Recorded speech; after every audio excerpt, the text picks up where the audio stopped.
백 교수님, 참 안타까운 소식이 전해졌는데요.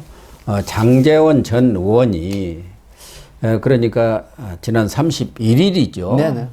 어제입니다, 어제. 서울의 한 오피스텔에서 유서를 써놓고 극단적인 선택을 해서 정치권뿐만 아니라 우리 국민들도 상당히 충격을 좀 받은 것 같습니다. 장제원 전 의원 하면은 윤석열 대통령 당선에도 결정적인 기여를 했고, 그래서 당선자 시절에 비서실장을 지냈고, 이른바 친윤의 핵심 아니었습니까? 윤핵관이라고 소위 말하는. 예, 윤핵관. 예. 어쩌다가 이런 일이 벌어졌습니까? 2015년 11월, 제가 대학 이름은 말씀을 안 드리겠습니다. 방송이니까. 어쨌든 부총장이었고, 2016년도에 이제 총선이 있었거든요. 예. 당선이 되긴 했습니다만, 18, 19, 21 이렇게 이제 당선이 됐었는데, 3선 의원을 지냈는데. 18, 20, 21대 이렇게. 네, 그렇습니다. 3선을 지냈죠. 그런데, 그 당시 총선에 나가기 전에 프로필 사진이라든가 이런 걸 작성하기 위해서 아마 서울에서 이제 교수 동료하고 회합을 가졌던 거죠. 근데 술을 먹었는데 이게 2차에서 부총장 비서라고 하는 여성분이 아마 술이 상당히 취한 상태에서 이제 뭐 혼절 비슷하게 했던 것 같아요. 그래서 강남에 이제 유명 호텔에 이제 숙박을 했는데, 결국은, 그 당시에 이 장제원 의원이 이 한 방에 있으면서 성폭행을 했다는 혐의거든요. 고소인의 이제 주장이기도 하고. 그런데 그때 이 고소인이 방에서, 촬영을 합니다. 이게 장제원 의원을 직접 촬영한 건 아니고, 장제원 의원이 예를 들어 사무실을 간다라든가 했을 때, 이 호텔 객실을 촬영을 합니다. 그리고 장제원 의원이 나와서 뭐 물을 가져다 달라 하는 걸 또 녹취를 해요. 예. 그리고 피해자라고 하는 이 분이 반 울음 섞인 목소리가 녹취가 돼 있어요. 이제 이 부분이고, 그리고 나서 이제 뭘 가져다 달라고 하는데 화장실 가겠다 그러고 그 객실 방에서 이제 도망을 나옵니다. 이렇게 돼가지고 이 병원에, 경찰병원의 해바라기 센터라는 곳에 가서 그 다음에 이 DNA 채취라든가 그 다음에 진술을 하게 되는 것이죠. 근데 이 부분이 결국은 발목을 잡게 된 건데, 문제는 뭐냐, 장제원 의원이 또 바로 메시지를 보냅니다. 네가 이렇게 그냥 가버리면 어떡하느냐, 내 마음이 아프다라고 하면서도 출근해라라고 하는 이런 얘기까지 모두 채집이 돼가지고 이 서울청에 제출이 된 거거든요. 그래서 이제 장제원 의원은 사실 변호인을 앞세워서 전면 부인을 했어요. 그러니까 경찰 조사도 받았지 않습니까? 네, 받았습니다. 30일날 받았죠. 이제 10년이 지난 시점에 SNS에 지나서 이렇게 고소가 제기된 건 뭔가 정치적인 배경이나 음모가 있지 않겠느냐, 이렇게 이제 주장을 했었어요. 어떻게 보면 2차 가해가 되겠네요. 그런데 이제 이 부분들이 결국은 경찰 조사를 통해서 추궁을 당한 겁니다.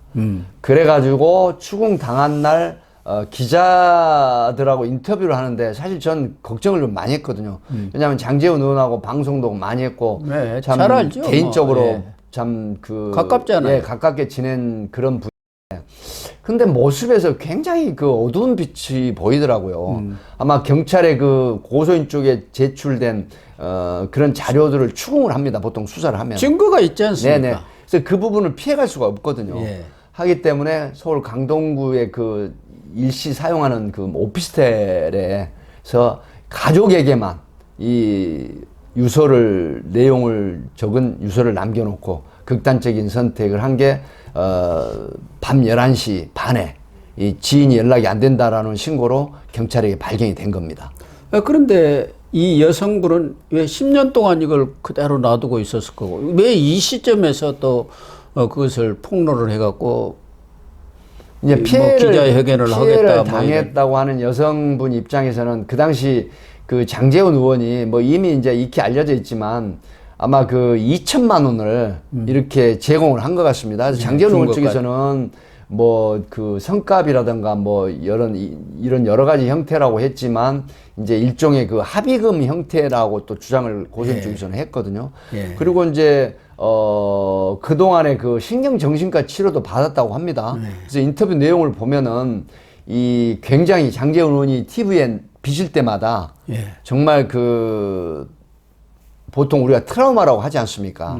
그런 정신적인 충격이라든가 이런 것들이 지속이 됐다라고 해요. 그렇게 돼서 피해 사실을 털어놓는 게 치유의 한 방법이다라고 하는 그런 어떤 권유를 받았다고 합니다. 그렇게 돼서 결국은 이 권력을 가지고 있는 장제원 의원이 무섭지만 용기를 내서 고소를 하게 됐다 이렇게 주장을 하고, 사실 오늘 10시에 그 개인적으로 또 제가 아는 분이 그 김재련 변호사라고 해서 굉장히 그 성폭력 피해 대상자들에 대한 법률 조언을 많이 하고 법률 전에 박원순 네네. 서울시장 네, 그 김재련 서초동에 사무실이 있거든요. 예. 전 개인적으로 아는 분입니다. 그분도 김재련 의원도 박원순 김재련 시장 변호사. 박원순 시장 사건 네네. 때도 이 김재련 변호사가 예, 예. 변호를 했지 않습니까? 네, 그래서 이제 그 극단적인 선택을 장제원 전 의원이 하는 바람에 오늘 10시에 하려고 했던 기자회견도 취소를 한 것입니다.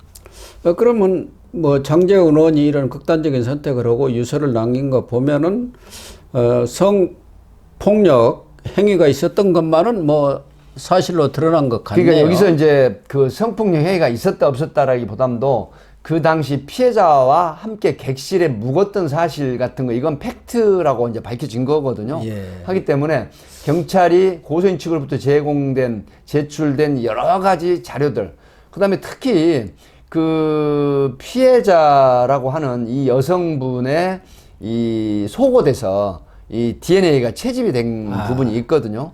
이런 부분들이 움직일 수 없는 증거로 제출이 되기 때문에 뭐 법원이나 검찰이나 경찰 등 수사기관에서는 유죄로 다 볼 수가 있는 그런 부분이기 때문에 아마 불행하지만 결국 이런 부분들에 기인한 그런 극단적인 선택이 아닐까 싶습니다. 그래서 결국은 피해 여성분이 워낙 장제원 의원이 현역 의원을 하고 또 실제로 있을 때는 권력이 좀 무서웠기 때문에 사실 그렇거든요. 털어놓지를 못했다가 지금 사실은 장제원 의원은 지난 22대 총선에서는 불출마를 했죠. 선언하고 네. 부산시장을 염두에 목표로 둘 해서 것이죠. 염두에 네. 두고 준비 작업을 벌였던 것 아니겠습니까? 네네. 그러니까 지금 이제 그 피해자가 이런 사실을 공개를 하면서 장제원 의원으로서는 너무 큰 뭐 정치적인 타격을 받았다고 생각해서 극단적인 선택까지 간 것 같은데, 문제는 장제원 의원뿐만 아니고 이미 말씀하신 것처럼 박원순 서울시장이라든가 또 오거돈 안희정. 부산시장, 그리고 안희정 전 충남지사, 네. 이른바 우리 사회의 정치 지도자이고 그리고 권력을 가진 사람들이 그렇죠. 이러한 성추문으로 인해서 성폭력으로 인해서 극단적인 선택을 하는 그런 상황까지 간 거, 이게 지금 정치적으로는 가장 큰 문제 아니겠습니까? 그렇습니다. 그래서 정치인들이라고 하는 부분도 또 특별 권력을 가지고 있다라고 이렇게 인정을 받는 그 계층에서는 사실은 구성원들에 대한, 특히 여성에 대한 부분은 정말 조심해야 되거든요. 예. 이 사리깊지 못한 행동이 결국은 본인들의 발목을 잡게 되고, 사실 저는 그 거명하신 분들 중에 가장 유력 정치인이었던 안희정 충남지사 예의를 들어볼 수가 있거든요. 지금 현재는 이제 이분이 정치에서 멀어져 가지고 경기도 한 지역에서 거주를 하고 있는 걸로 알고 있습니다만은, 이 부분은 사실 안희정 전 충남지사 같은 경우는 유력 대선 주자였지 않습니까?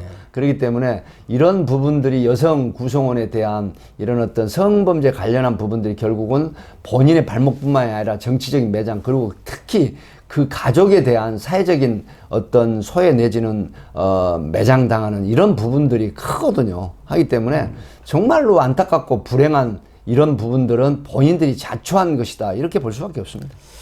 정치인들이 이런 불행들이 이미 그 이전에 해가지고 그런 몰락의 과정을 많이 보면서도 이렇게 되풀이하는 거 참 안타까워요. 뭐 인간이라는 게 다 완벽하지는 못하니까 도덕적으로 이 추락할 수는 있지만, 특히 성폭력이라든가 이런 것은 일반인들도 지금은 아주 조심하는 그런 상황 아닙니까? 그렇습니다. 그래서 장제원 의원에 대해서도 그런 이 극단적인 선택 기사가 나오니까 거기에 애도 글보다는 비난의 글들이 너무 많이 댓글로 달린 것 같더라고요. 국민의힘에서도 김미애 의원이라고 예, 있습니다. 예. 미투 그 부산에서, 법률지원단장인데 부산에서. 이분도 누구든 돈과 권력으로 약자를 괴롭혀서도 범죄를 저질러서도 안 된다. 죄를 지었으면 상응한 처벌을 받아야 한다. 이렇게 좀 비판적인 목소리를 냈더라고요. 사실은 그 여성을 상대로 한 성범죄라고 하는 부분은 인격 살인이라고 볼 수가 있거든요. 예. 하기 때문에 이 사랑에는 국경이 없다라는 말이 있죠. 물론 해석은 다리할 수 있습니다만은 저는 늘 이제 방송에서도 그렇고 사랑은 국경이 있다라고 이렇게 저는 얘기를 합니다. 그래서 인간이기 때문에 이 정말 실수라든가 미스테이크는 분명히 있죠. 하지만 욕망을 자제하고 그 다음에 현재 위치를 정확하게 되돌아보고 가장 중요한 부분은 나 자신보다는 내 주변에 있는 가족들을 먼저 생각을 하는 이런 부분들이 그런 어떤 그 욕망을 자제시킬 수 있는 동력이 되거든요. 하기 때문에 특히 유력 정치인들은 뭐 권력을 가지고 있고 또 경제적인 기반도 확실한 부분이기 때문에 이 소위 말하는 피해자들, 특히 약자가 느끼는 것은 굉장히 큰 두려움으로도 오기도 하지만 결국은 용기를 내서 세상에 표출을 하게 되면 정말 큰 부메랑이 돼서 돌아와 본인의 발목을 잡고 본인이 폐가 망신당하고 풍비박산되는 그런 쓰라린 아픔을 맛본다라는 큰 교훈을 주는 사건이 아닌가 한 번 더 새겨야 될 대목 같습니다. 그렇습니다. 뭐 정치인뿐만 아니라 고위 공직자들, 이른바 힘을 가진 분들이 지금 잇따라 우리나라에서 내놓으라 하는 정치인들이 성추문이라든가 성폭력 이런 것과 관계돼 가지고 이렇게 본인은 물론이고 가족까지 몰락하는 이 죄 없는 현실을 가족들은 정말 타산지석으로 삼아야 그렇습니다. 하지 않나 그런 생각이 네, 듭니다. 정말 안타깝고 불행합니다. 예, 그렇습니다. 네, 시청자 여러분, 오늘 방송은 여기서 마치도록 하겠습니다. 시청해 주셔서 감사합니다.